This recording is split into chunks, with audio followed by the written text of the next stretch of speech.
Welcome back to Those Happy Places, the podcast that treats theme park rides and attractions like literature.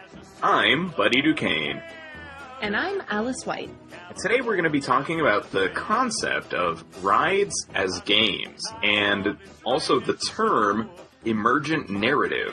And we're going to use the examples of Buzz Lightyear's Astro Blasters and Toy Story Midway Mania, both of which are at the Disneyland Resort. But first, hey Alice. Yes, buddy? Do you enjoy playing darts at your local bar? I do enjoy playing darts at my local bar. Actually, my fiance and I have a bar we like to go to specifically because they've got a good dartboard. Oh, that's funny. You know, I have a bar just down the street from me that also has a pretty good dartboard, and I was there with Kate Prince, who lives in my house. Do you know Kate Prince? I know of her. She lives in my house. And we were playing a couple of rounds of darts, and, you know, as a dart aficionado yourself, the appeal of darts isn't really, I mean, in my opinion, it's not really the rules of darts, or even like a specific competitive thing, like playing to a certain amount of points or something like that. It seems to me like the point of darts is just to be like, who can do better at darts under the rules that we establish right now, right?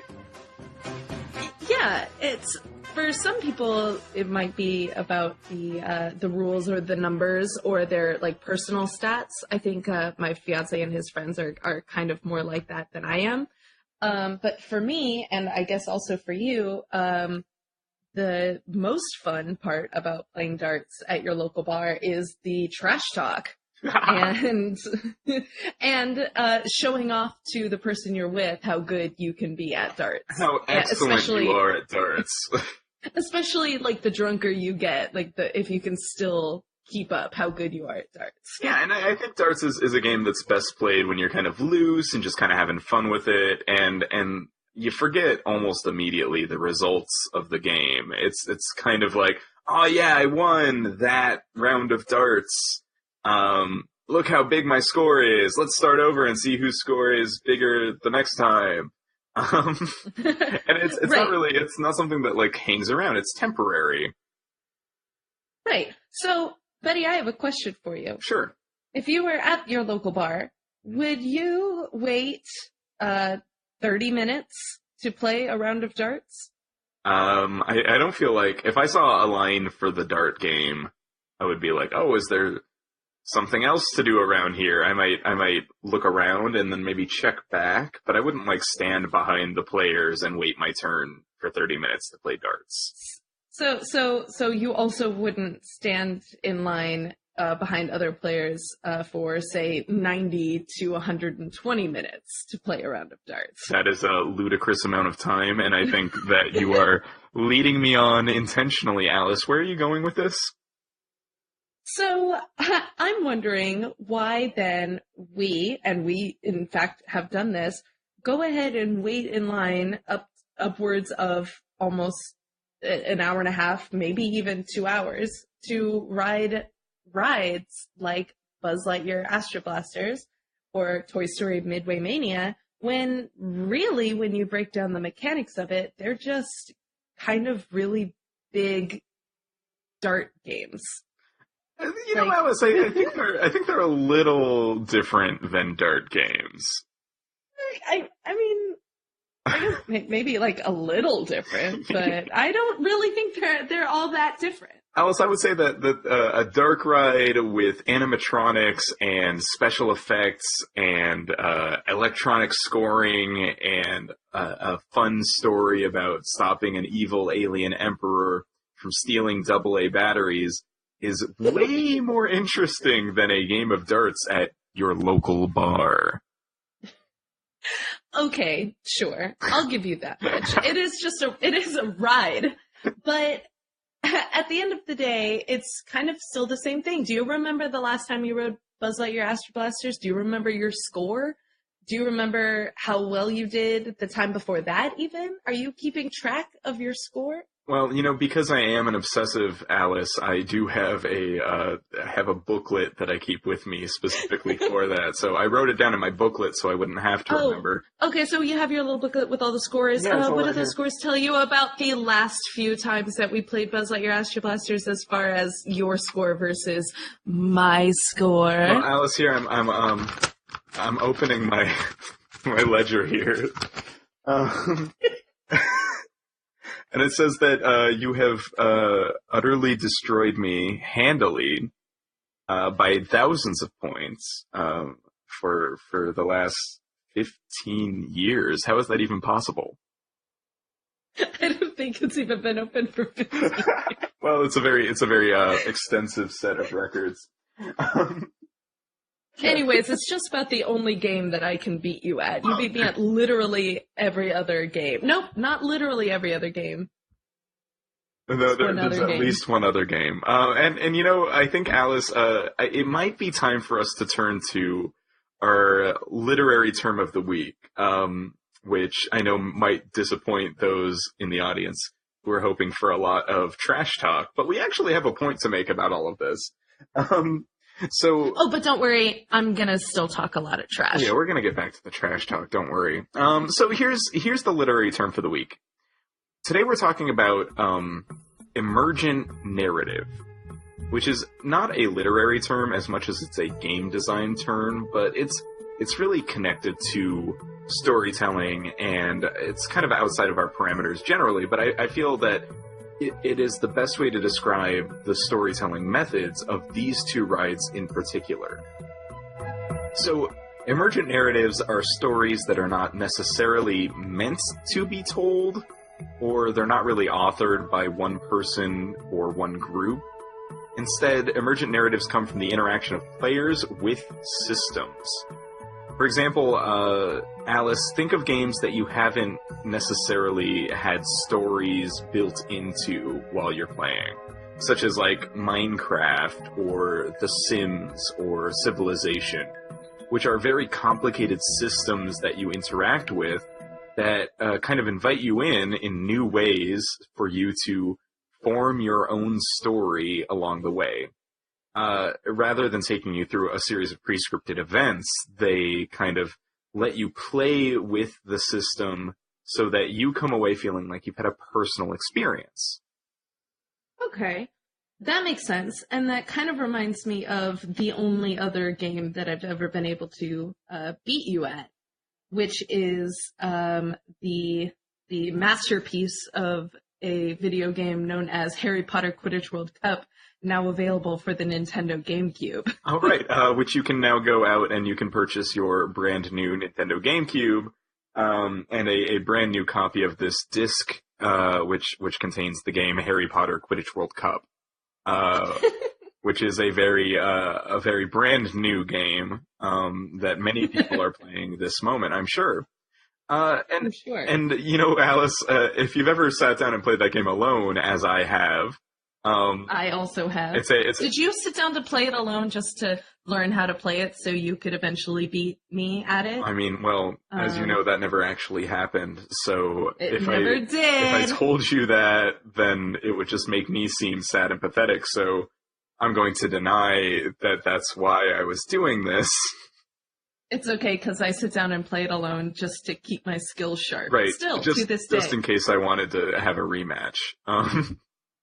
Maybe someday. So, in that game, if you're just playing the game, you play matches against a series of opponents until you win a championship. It's a really, really simple story. And actually, it's so simple that you can change who your team is, and the story will be the same every time. So, the characters that you're playing as aren't necessarily important to the story at all. No, what's important to the story is you creating your skill and your abilities as they grow. Whether you win or lose the match is what affects the narrative. Right. So with a more intricately narrative, or maybe more narratively focused game, you might learn the story of a character that you kind of embody and help through the action beats of the story. But here you really are, your players are just avatars for you. And the stories that are told are of your victories and defeats more than these characters on the screen. As funnily animated or voice acted as they may be, I seem to remember a really funny Irish accent from that game. Yeah, I think one of the commentators is Irish. Just very Irish, right? And it's not about them. It's not their story. It's about what you do in the system that creates the story. Right. So why is this applicable to the topic at hand this week, Buddy? You know, Alice, the more I thought about it, the more I was thinking, like, you know, these two rides, they kind of pretend to have a story, Astro Blasters especially, and I think we'll get to that in a second, but not really Midway Mania. Both of them are just kind of like, this is a fun, giant-sized game, an arcade game, for lack of a better analogy, and a game where you rack up the points and then you compare those points to each other, so the story isn't really like, oh man, remember when we helped Buzz defeat Zurg, or oh man, remember when we got to that part of the Midway game where it was a volcano, and wow, that was so cool, like we really survived that experience together. It's more like, haha, your score is lower than mine, I am the winner. Or haha, I figured it out, I know how to beat you now. I am interacting with the system in a new way. I'm only shooting triangle targets, and that's how I'm going to win. Which, you know, is something I've tried, and again, it hasn't ever worked out. But, you know... You were so close. It's not really about the story that these rides are saying they're telling. It's more about the story that you walk away with you and your companions, or maybe if you ride single rider, your neighbors, depending on who comes out on top, it affects your level of satisfaction with the ride, or at least it gives you something to talk about after. I could imagine if I were a parent, losing on purpose. And I could imagine, like, my kid being really excited that they had won the game, and that they had beat me at Buzz Blasters. Not that they had beat Buzz Blasters. No, but they beat you at Buzz. Right, that they had overcome me because I would be their challenge. I could imagine that being really, really satisfying for both of us if I were a parent. And that's I think what the point of these rides might be, despite their kind of pretension of having a storyline. So, Alice, that's why we're kind of talking about emergent narrative today, because there is this pair of rides at Disneyland, both of which use this game design technique and make the story about the one that you experience, not about the story that they're trying to tell. Why don't you start off, Alice, talking about Buzz Lightyear's Astro Blasters at Disneyland? Right, so... and to clarify, I know we just said it, but we're talking about Buzz Lightyear's Astro Blasters at Disneyland. We do know that there is a Buzz Lightyear. What is it called, Buddy? It's the Space Ranger Spin. It's a similar ride? Yeah, it's a very similar ride. And there's also similar rides at Tokyo and Paris, I believe. Right. But specifically, again, because we're California-based people, we're going to be talking about Buzz Lightyear Astro Blasters, which is a linear dark ride with an Omnimover system. God bless the Omnimover system. Praise Omnimover! It features like laser tag type guns that fire at either stationary or moving targets that are sprinkled throughout the dark ride. And there's a very basic plot that you follow through the Omnimover, where Buzz Lightyear has to stop the evil Emperor Zurg from stealing the AA batteries from Star Command's equipment. So you're there, and there's targets in different shapes: circles, triangles, diamonds, squares.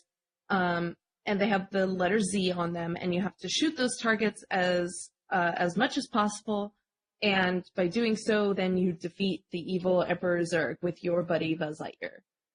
And then at the very end, Zurg is returned to the store with a receipt and everything. And Alice, you know, the more you talk about this, the more I can't hold myself back. I have to ask you something. Can we have an aside for a second? Sure, buddy. Just go ahead and step over into my office here. I'm gonna walk over there now. Can you close the door? Certainly. Okay, so now that we're in your office, I feel like we can have this aside. Are they toys in this, or are they not toys in this? Because I have no idea, Alice. Right, because like they're stealing AA batteries, but they're not called AA batteries. They're called like energy or like a fuel energy pods cells or something. Something. Okay. Here's what I think. Here's what I think about this. Yes. We know from Toy Story 1 that Buzz thinks that he is, in fact, a space ranger. However, when Andy walks into the room, he freezes up just like any other toy.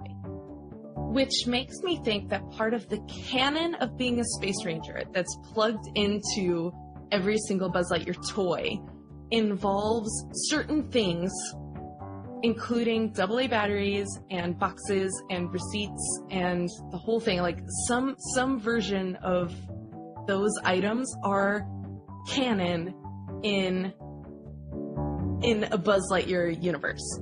You're saying that you think Buzz doesn't think it's weird that to defeat Zurg, you have to put him back in a box and return him to the store, and that Zurg's plan might actually involve stealing AA batteries from Star Command, where Star Command's main screen at Star Command base is an Etch-a-Sketch. It's an Etch-a-Sketch. Alice? I know it's iffy, but why else would Buzz freeze up when Andy walks into a room? Why is he okay with his ship being made out of cardboard? And he has to know when he's being played with, or like when Andy pushes his laser too many times and it goes dead, that he gets a AA battery put into his back, right? Like. So do you think that this is our Buzz, like the Buzz from our movies? Or do you think that this is like the idea of Buzz? Because there's precedent in the Toy Story movie, Toy Story 2 specifically, which this ride was designed shortly after, where Buzz fights Zurg in a video game about Buzz Lightyear. And Rex is playing the video game, and it zooms out, and then Buzz is like, oh yeah, I have some advice for that video game, like if you want some help beating it, because like Buzz knows things about it. And right, he has like latent memories from a canon where he has indeed fought and defeated Zurg. Right, but hang on, because in that video game, there's no mention of like toyness. Like Zurg claims to be Buzz's father, and they fight on an asteroid, and there's actual lasers. Like they're not toys; they're real characters that really have beef and really fight in this Buzz Lightyear versus Zurg universe. And Alice, I gotta remind you that at the time, Alice, there was a Buzz Lightyear of Star Command TV series, animated, that had its own canon and characters in which Buzz and other Space Rangers fought the evil Emperor Zurg every week on Disney Channel. But I've definitely watched every episode of that show. Thank you. I loved that show. My little brother loved that show. We watched it all the time. Yes. Yes. There is Buzz Lightyear of Star Command. And that Buzz Lightyear of Star Command TV show is what I believe is Buzz Lightyear's latent memories of having fought Zurg. That's so he what remembers I think this is. That all of the events of that TV show are in every single Buzz's memory, and that's why he knows how to fight and defeat Zurg. Because of things like the little alien monsters are in the show, and they worship the claw and all of that. It's the same like thing. Those are memories that toys have, and so it's some sort of weird alternate universe where the toys aren't toys, so they remember it all. Listen, I thought that I had somewhere to go with all of this, but now I'm just as confused and sad as you are. Alice, I think I have a little bit of a solution, but it's not a complete one. I think the implication of this ride is that this is all imaginary, not from Buzz's perspective, but perhaps from Andy or some other kid. Buddy, that's brilliant. That's good. Because Buzz is acting like Buzz would, and he clearly is believing this scenario, and so is Zurg, but every alien or planet has toy-like elements. There's a Jack-in-the-Box alien, like, that's not a thing. That's not a thing in the Buzz Lightyear of Star Command universe, in any decent sci-fi universe, a Jack-in-the-Box alien, not a thing.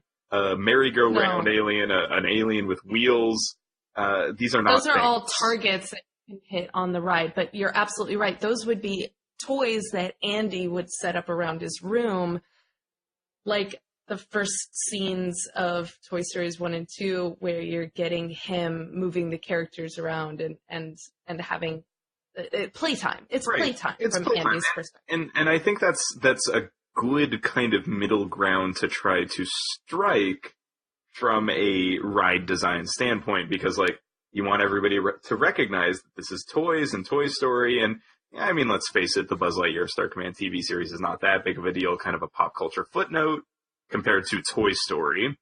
Right.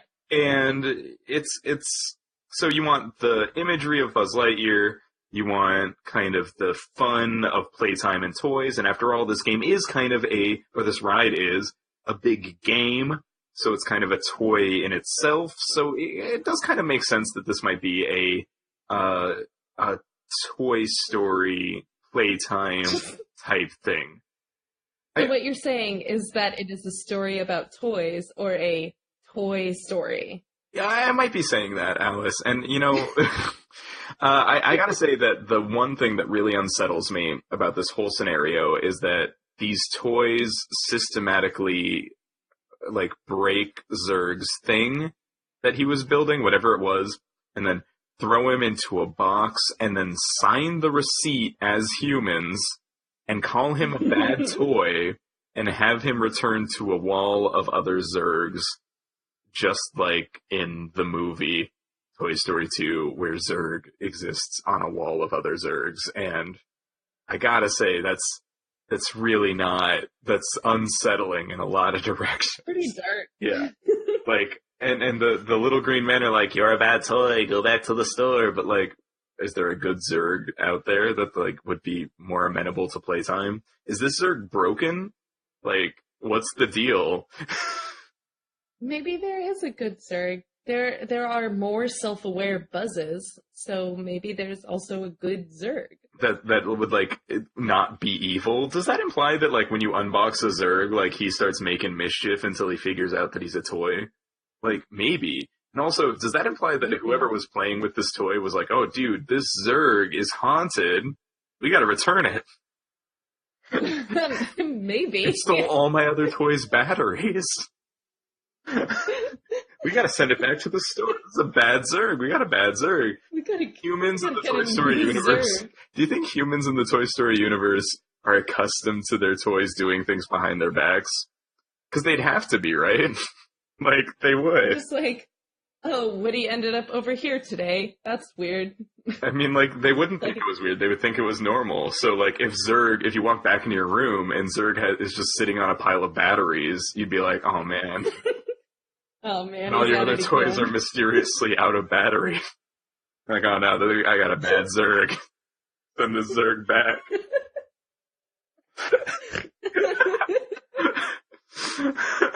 So, Alice, this actually raises a lot of questions for me about toys and their personalities and how they're their personalities are based on their designs and their preconceived notions about themselves. So I think that we are just a Toy Story podcast. We're just going to be a Toy Story podcast now. And on this episode, I think we'll just kind of roll with it and we'll just keep going. I'd like to talk about, sure. Do you think all Rexes are nervous wrecks, and that's why they're called T-Rexes?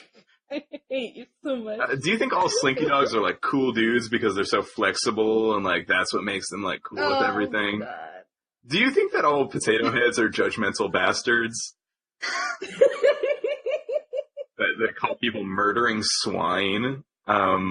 Because you uncultured swine. Yeah, and like that's not a nice thing to call a piggy bank, right? Like, what are you looking at, you hockey puck? Oh my god, that's so mean. Come on, so mean. It's so mean. It's really mean. The hockey puck didn't do anything. Anyways, Alice, I guess we can leave your office now and get back to the actual podcast, which I think is about theme parks. I think so. My brain hurts. Oh, it's okay. I think it was a good time. Yeah, I'm into it. Okay, so now that our aside is over, let's get back to Buzz Lightyear Astro Blasters. So the main point of the ride is to get more points than the passenger next to you. You shoot the targets and your score goes up. And at the end, there's a chart with rankings that you can meet. If you get a certain number of points, you become a cadet or a pilot. And those are kind of function as a permanent leaderboard. You can hit those benchmarks. Every time you go, you say, oh, well, last time I only hit cadet, but this time I got enough points and I got to pilot. So you can keep track of your own progress every time you go. There's no there is a daily leaderboard. But for the most part, it's about your personal goals and your personal record against the person that you're playing against. For example, how I have always beat Buddy at Buzz Lightyear Astro Blasters every time we've gone. And I would like to point out that I've sat on this, and there was one time that I did win. Fine. Yes, go ahead and tell the people about it. You slept on the fact that there was a triangle like right next to us when the ride stopped, and I took advantage of the situation, being the strategic player that I am, and was able to rack up a whole lot of points that went unanswered by you, I do believe. Is it strategy if your strategy is to physically elbow me away from the control that pointed your half of the cart in the direction of the triangle, making me unable to hit it the entire time? Well, Alice, I think that all is fair in Buzz and War, so I feel like, nobody said, hey, don't do that, and the referees allowed it upon further review. Physically. Alice, I don't think it says anywhere in the rule book that a golden retriever cannot play football. So I think that I may have won out of that situation. So. All right, fine, okay. So one time you beat me. Once. Yeah, and I'm gonna hold on to that. I kind of want that score that I got, which is here in my ledger, by the way, right here. I've got my ledger. Thousands and thousands of points. And I just kind of want that printed on my epitaph, actually. Oh, yeah, sure. Yeah. All right. Anyways, so the whole system, the whole game, including the leaderboard and all of that, kind of seems to be reminiscent of classic arcade games, like a good old fashioned pinball or Pac-Man. From the general look of the whole thing, from the leaderboard at the end to the LED score counters on the physical car that you're in, and the emphasis of the score itself, all feel very kind of classic 80s arcade vibe, which also the movie Toy Story kind of gives off that kind of classic 80s childhood vibe as well. Yeah, I mean, Toy Story has a relationship with arcade games, right? With Pizza Planet, and there's kind of this idea that maybe, you know, the toys know of arcades, or maybe some of them even come from arcades. So like, there's definitely precedent there to say that this is kind of Toy Story blended with arcades. But Alice, you know, when we're playing this game, it's very striking to me that there is no lost state. There is no way to lose this game. You're totally right. So what is a lost state is the question here. It's another game design term that we're just going to kind of throw in, and the short version is that lost state is the conditions under which a player of a game can lose.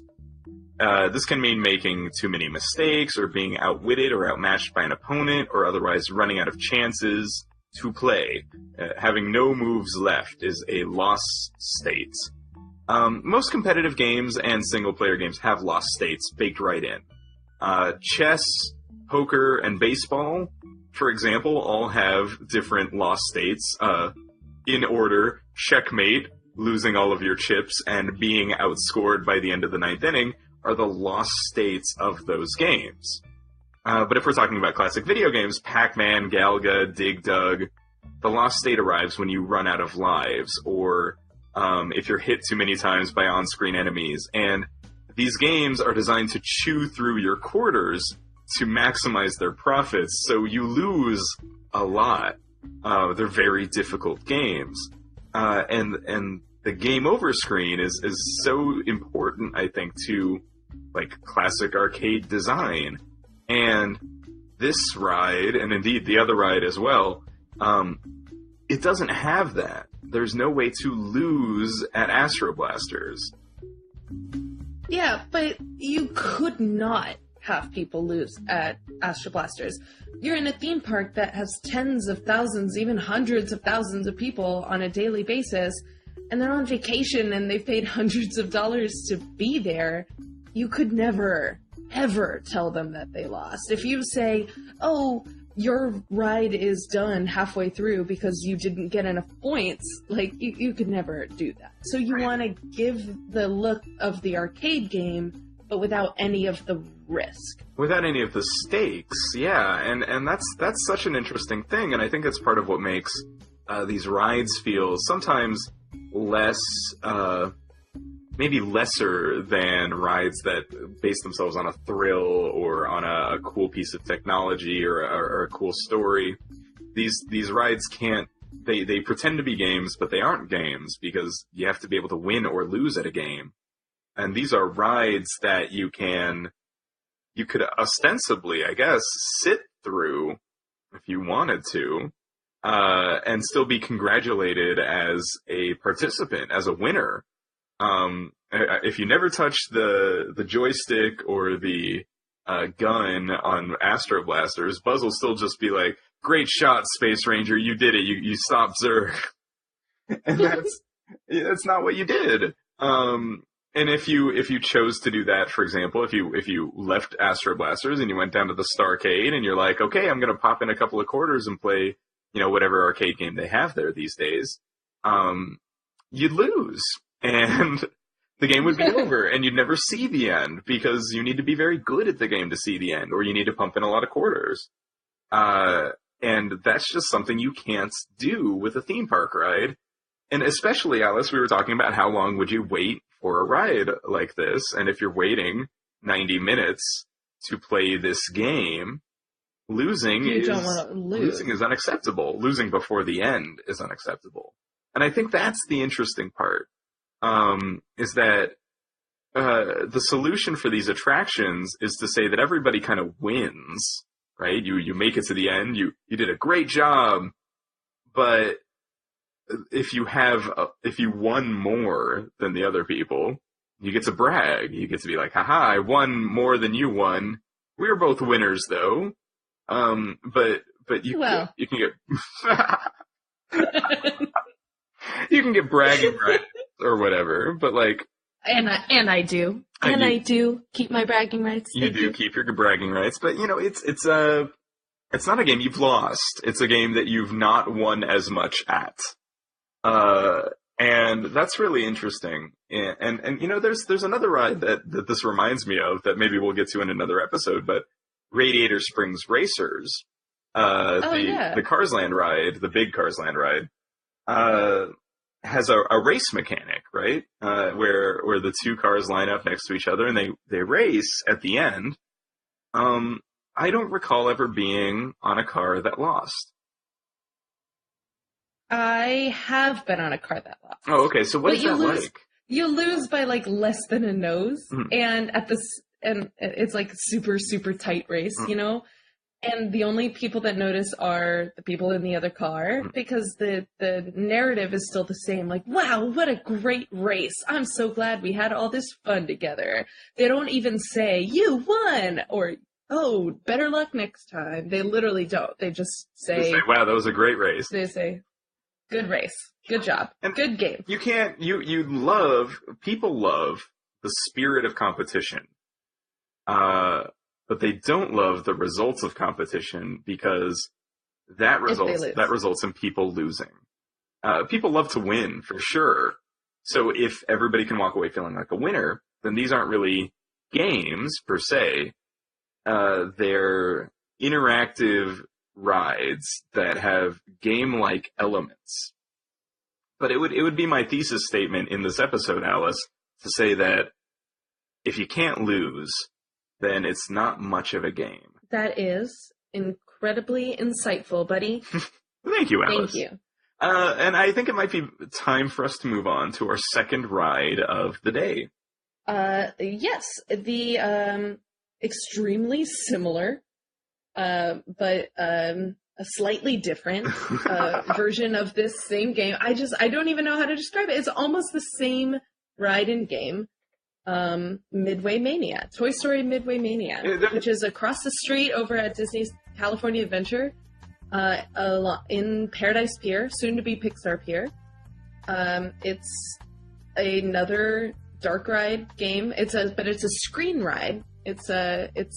You ride on your little, like a Universal system. You go from screen to screen, and you interact with the screen in front of you with your 3D glasses, right, and your little, it's not a joystick either. It's a plunger type launcher. You pull a string to fire whatever it is you're firing. And I think that's what's unique about Midway Mania, is that it's not a consistent set of rules. Right. So similarly to Buzz Lightyear Astro Blasters, it's a Toy Story property. It's a game.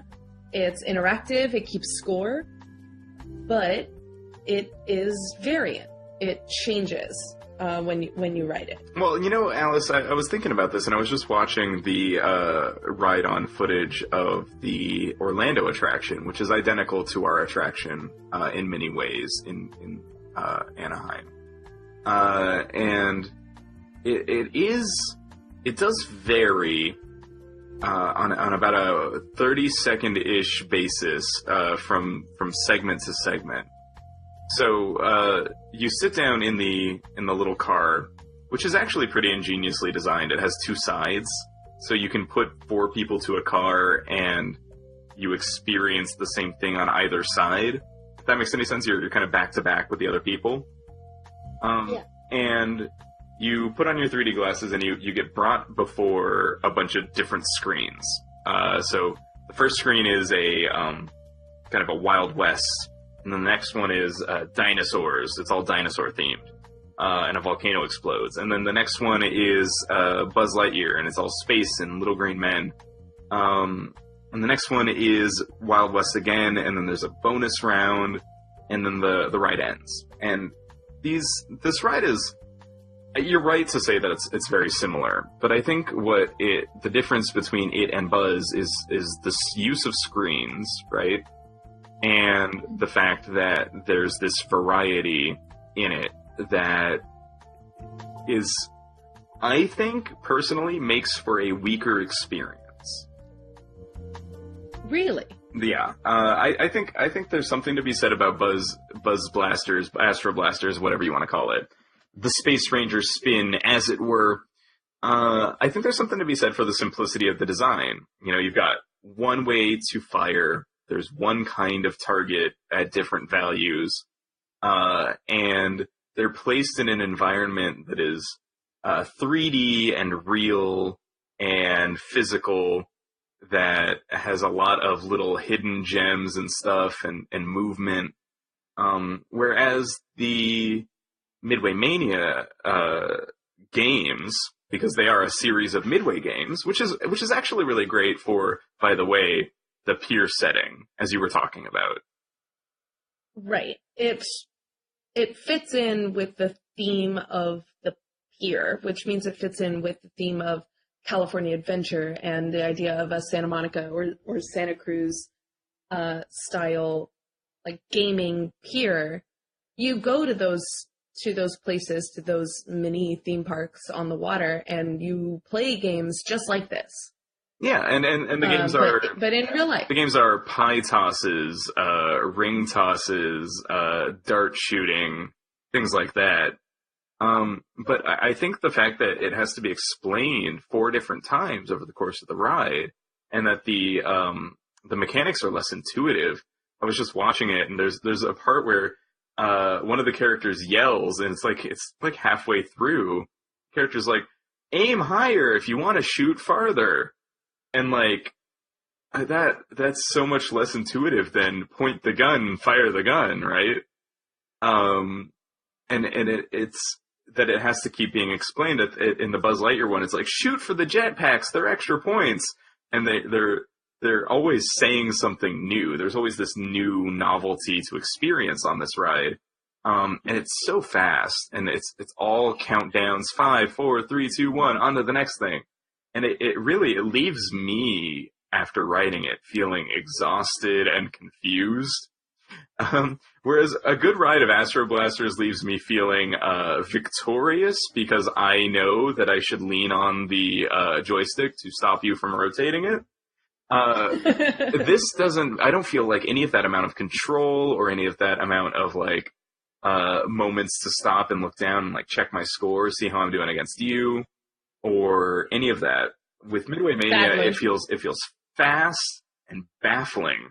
And it's just not, it's not my cup of tea. I understand that, and I even agree with some of that. I agree with the stopping to look at your score and like that. I like Midway Mania maybe better than Astro Blasters. One, because it's so variant. Every screen is a different kind of ride, but also I didn't grow up playing a lot of video games or going to arcades. If it wasn't super obvious when I talk about one of my favorite video games being an old GameCube Harry Potter game, I'm not much of a video game player. To be fair, Alice, that game is fantastic, and you should never feel ashamed. Thank you, buddy. No problem. I think you're the only person in the world that would agree with me on how fun that game is. I think it's kind of universally panned. Yeah. But I do, however, love going to a county fair or to the pier and playing ring toss games and stuff like that. I love trying my skill at these rigged games. I always have since I was a kid. Every year we went to the Orange County, LA County, Pomona County, and Ventura County fairs. Wow, each of those fairs? Almost every single year we hit all Wow. of them. Sometimes it was just Orange and Ventura, but we did our best to hit every single one, and so I love those games, and I love dropping a little bit too much money to try and play, because to me it's the fun of the game is worth the money, and I'm not really playing. I'm playing for the prize, but I know that I'm not going to win a prize every time, so I'm dropping the money for the fun of a good ring toss, of a good ring on a bottle toss. You know how many goldfish that I've won at the Ventura County How many Fair? goldfish have you won? So That's many. too many. That's a lot. That's too many. So many goldfish.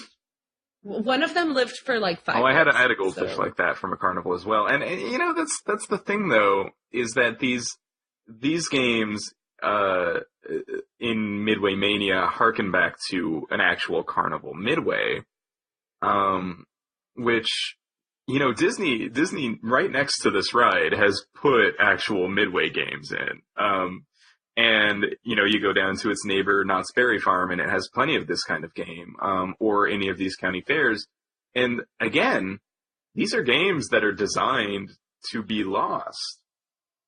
That's true. And they're designed to be lost way more often than they are to be won, all in the name of profit, of course. And I feel less engaged with a simulation of that, to kind of go back to the idea of simulacra, a simulation of a game, which is kind of its own kind of a simulation, right? Like a certain amount of conditions being placed in front of you. It doesn't really stick with me the way that maybe a Buzz Blasters type thing really does with all of its detail and environments and its own little story. Because Midway Mania doesn't really have a story. It's playtime with the toys is what it is. And the right. toys are all like, hey, welcome to Midway Mania. Here we are. We're going to play some fun games. You know us. I'm Woody. This is Jesse. Over there's Rex. You're going to meet us all. Anyways, here we go. Beep, beep, beep, beep, beep. And you play a fun game together with the toys. And that's way more clear than what we discussed in our aside. Which I think maybe we should never speak of again for fear of truly becoming a Toy Story exclusive podcast. Maybe we should start a side project where we just talk about Toy Story. But it's much more clear with Midway Mania because there's no pretension. You can see where this is actually set up by things Andy would have in his room. There's Tinker Toys, there's books, blocks, things like that. And this is a game that Andy's playing, or that the toys are playing with Andy's stuff. Either way, it's toys being toys.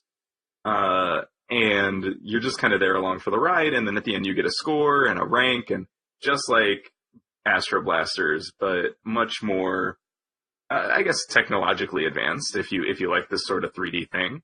But it just doesn't quite stick the same way for me. And also, it's not on an Omnimover, Alice. So the line is incredible.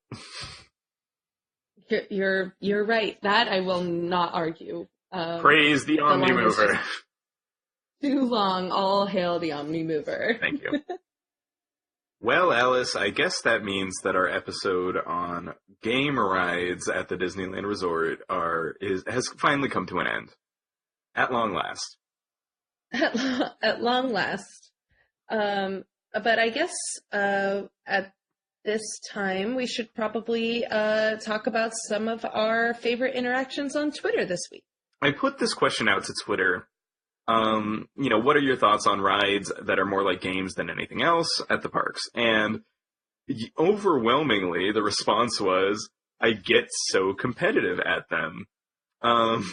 So we've got a couple of people who responded that way. The first one, her name is Emma. She's @_spectromagical. And she said that, she's not even that competitive of a person, but that for some reason, these rides bring that out in her.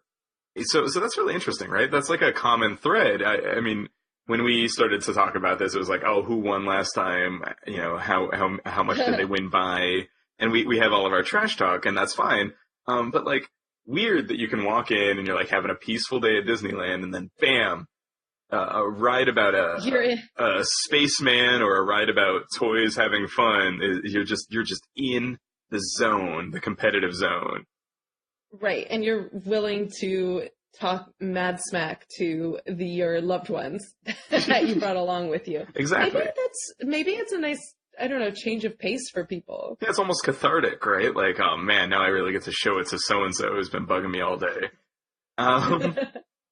And that's really funny to me. Now, I've got another response from Leah Disney Life, who is @Leah Disney Life on Twitter, who said that she loves the concept of trying to find and hit the harder targets, instead of competing, kind of challenging herself, which kind of strikes me more as the arcade or Midway, like the legitimate versions of those games, right? The ones where there really is a challenge. Because I've never found myself being like, oh man, that target on Midway Mania, it's just so hard to get. It's going too fast, too far back. I mean, you could rapid fire that thing. You could pretty much hit anything you want on that screen. So to find that challenge and to look for that is kind of your own way of finding a lost state, right? Like if I can't hit the challenging target, then I guess I've lost this little moment, right? Alice, would you like to talk a little bit about what our friend and contributor Charles Gustine said? Our very dear friend Charles Gustine chimed in, sounding excited about the podcast, and predicted that this episode would be about 90% trash talk, 9% literary analysis, and then just an extra 1% trash talk just for good measure. And said that the real point of rides and games like this is to to make your friend feel bad. Make your friend feel inferior. Make your friend feel inferior. Which really and seemed like your goal this week, Alice. And Charles, I really hope that we have met this, and that I indeed made Buddy look bad and talked enough trash. Yeah, it's funny though. I hope that we satisfied that. It's funny though, because Charles got me thinking about this idea of emergent narrative. So I hope that by talking about it a little more, we've kind of shown a light, like what is the idea of these rides? Like why games? Why even have them in your ride? Why not just a Buzz Lightyear dark ride about beating up Zurg? Like that would be cool too. But I think there's a reason that we're throwing in these game rides as technology starts to allow, and I think it's because people like emergent narratives. They like narratives that they're part of when they interact with the system and come away with a story. They feel more connected. So I think that's why that's the goal. Plus trash talk, which is always fun. And I'd like to thank two more people. Person number one, Kate Prince, who lives in my house. I've heard of her. As soon as I mentioned this, she started talking about how she beats me at these games too. Which her words are, she finds them enjoyable when she crushes my score. Which is, yeah, I mean, of course you do. Let me try that again. She finds them enjoyable when she crushes my score, which, yes, winning is fun. I get it. You guys win all the time. I'm so sad and tragic. But, she also brought up an interesting point about having to have targets and having places to fire and shoot changes the way that the ride is set up, changes the plot of the ride, because you have to display these things, right? So I'm thinking about on Astro Blasters, especially, like, why do we have these rotating aliens going in a circle? Oh, it's so that sometimes you can see one target and sometimes you can see another one. Or why an alien in the box? Like, oh, it's so that one can pop out and you got a new target in there, right?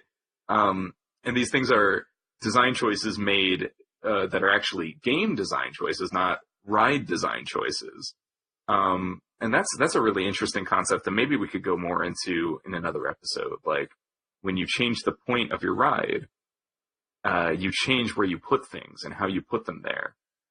And that does change the story that's being told, I would say. Yeah, that is an interesting idea, and I think we should explore that further. Definitely. Thank you, Kate. And the one other person that I wanted to thank this week was you, Alice, for all of this great trash talk. Thank you so much.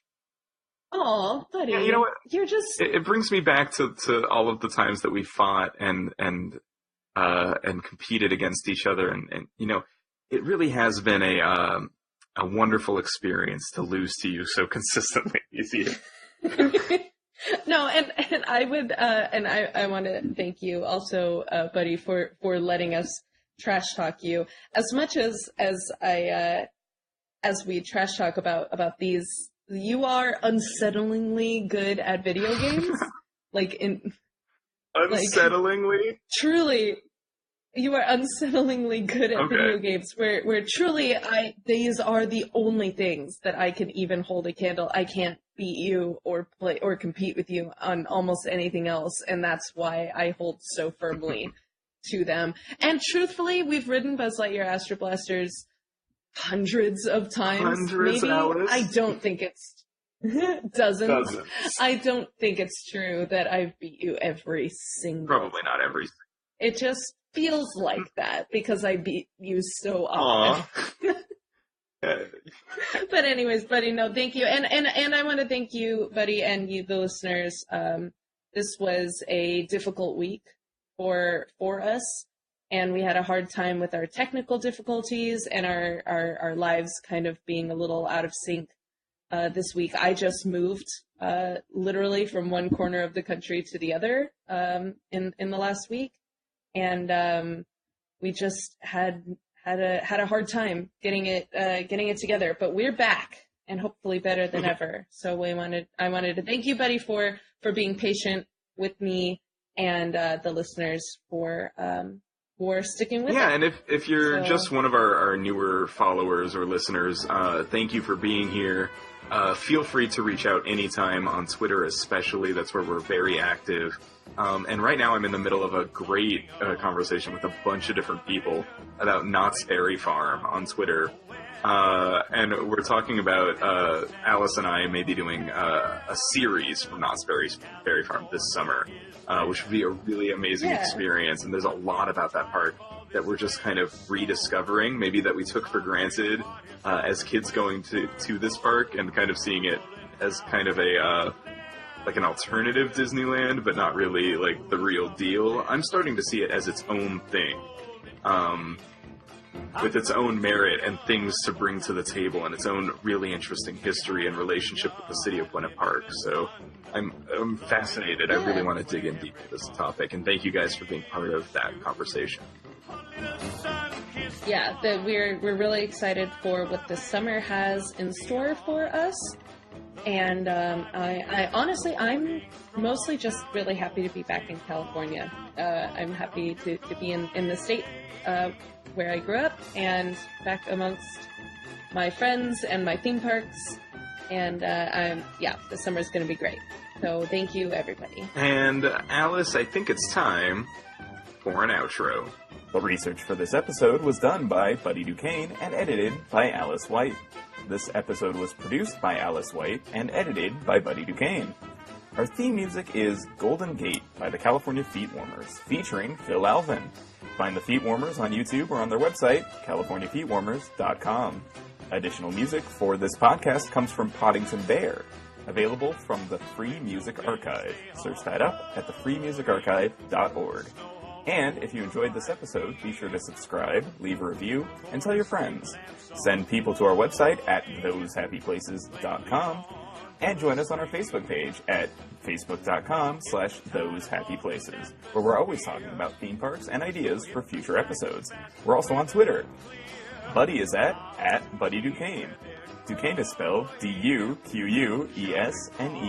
And Alice White is at Alice White THB for Those Happy Places. Thanks for listening, and we hope you return to those happy places. Hallelujah, I live in the sun.